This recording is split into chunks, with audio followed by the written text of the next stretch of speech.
నేను పెంచిన మెంతాకు, గుప్పెడు మెంతాకు వెళ్ళింది. సూపర్ ఉంది, భలే ఉందిలేండి సాటిస్ఫాక్షను. అండ్ చూడండి ఎంత ముద్దుగా పెరిగిందో కొత్తిమీర, మనం వేసిందే. సూపర్ కదా, భలే క్యూట్గా ఉంది.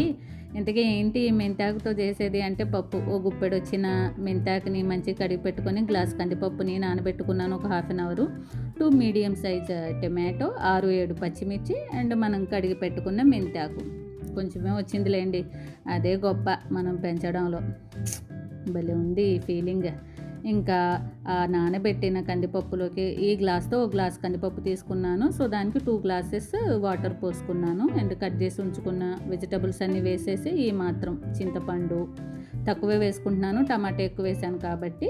అండ్ పసుపు అంతే. నేను ఎండు కారం వేయట్లేదు, మొత్తం నేను పచ్చిమిర్చినే వేసుకున్నాను, కారానికి సరిపోను.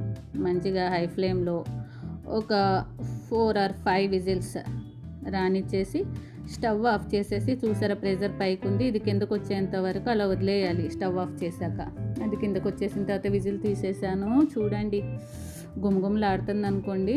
సరిపోను సాల్ట్ వేసి ఇలా మంచిగా మెత్తగా రుబ్బుకొని, భలే ఉందిలేండి పప్పు మాత్రం. టేస్ట్ కూడా చూడడానికే కాదు తినడానికి కూడా అంత బాగుంటుంది. కొంచెం గట్టిగా ఉందని నేను హాట్ వాటర్ కలిపాను.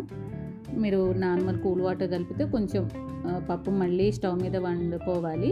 ఇంకా లాస్ట్ తాలింపు, ఎండుమిర్చి, దంచిన వెల్లుల్లి రెబ్బలు 4 తాలింపు వేసేసి మంచిగా కొంచెం కరివేపాకు, పొడవుగా సన్నగా కట్ చేసుకున్న ఉల్లిపాయలు, ఇవి కొంచెం లైట్ బ్రౌన్ కలర్కి వచ్చిన తర్వాతకి కొంచెం ఇంగువ యాడ్ చేసేసి మనం రుబ్బి పక్కన పెట్టుకున్న మెంతి పప్పు వేసేసి స్టవ్ ఆఫ్ చేసుకోవడమే.